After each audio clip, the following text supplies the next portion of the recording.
Hi everyone, Rabbi Abram Goodstein here, and I gave this sermon on October 16th. This week we did it. We have reset the Torah portion and we are back to the very beginning of the Torah, Bereshit. Every year we hit a reset button and it's up to us to mine new and interesting information from the same portions. And if we continue with this mine metaphor, it would seem that every year it would be harder and harder to find new content as a mine offers only limited resources. However, I believe the opposite, because each year brings a brand new set of experiences that allow us to update our understanding of the Torah. And this is why I believe our Torah is a living text, because the work we do to help relate it to our modern lives keeps it alive. The first chapter of Genesis is so famous for the categories in which the universe was formed. It occurred in 7 days, and each day has a theme. The first day's theme is light and darkness. The second day's theme is water. The third day's theme is land and plants. The fourth day theme is celestial bodies.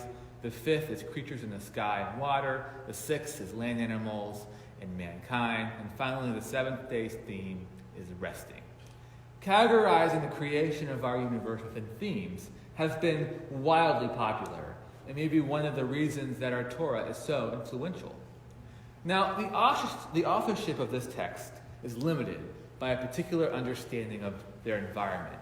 For example, microorganisms have a profound effect on our lives, but may have not been understandable at the time that Genesis was written into words on our Torah. Yet we know that these things exist now.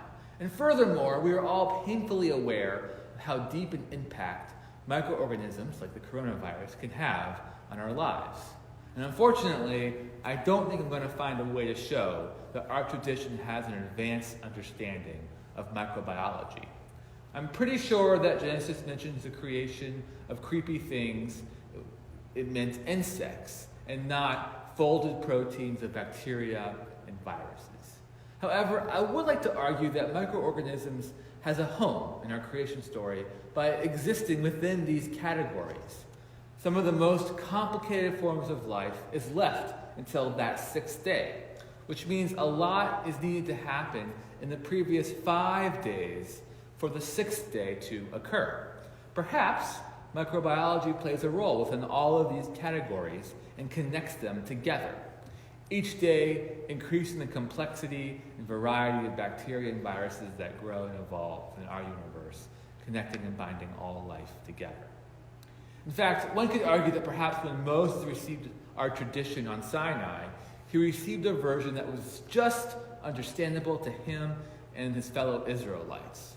Perhaps now that we have a better understanding of microbiology, we can see how microorganisms like viruses and bacteria were agents of the divine.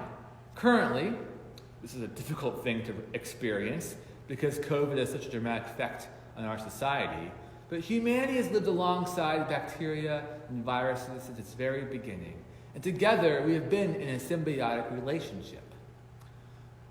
Before COVID, I've never truly considered how historically humanity has lived alongside such potent microscopic forces. I've now certainly developed a healthy respect for how powerful a tiny organism can be.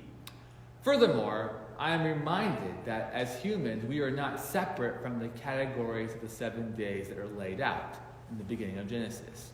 We are among organisms that are connected to every part of life on this planet. And while the modernization and globalization of our civilizations have made all people more connected to each other, it also shows how connected we are to all the other organisms trying to live here on Earth. And our own progress has contributed to the progress of the microorganisms that coexist with us. Viruses are not just stuck in isolated shuttles in Eastern Europe. They can now ride the same modes of transportation that we invented and are able to reproduce and grow at such a large scale. So perhaps it is time to include them in our own Bereshit. I've always believed that the creation we see occurring in this portion teaches us not to take our environment for granted. Our God is not just the God of the Israelites, but the Creator God, the one who helped to form our universe. We can no longer afford to underestimate even the tiniest of organisms within our universe. And these microorganisms have contributed so much to the forming of our universe and the creation of our environment. And even though there is much more about our universe that we know since Moses received the Torah on Mount Sinai, we obviously still have much more to understand. Thank you.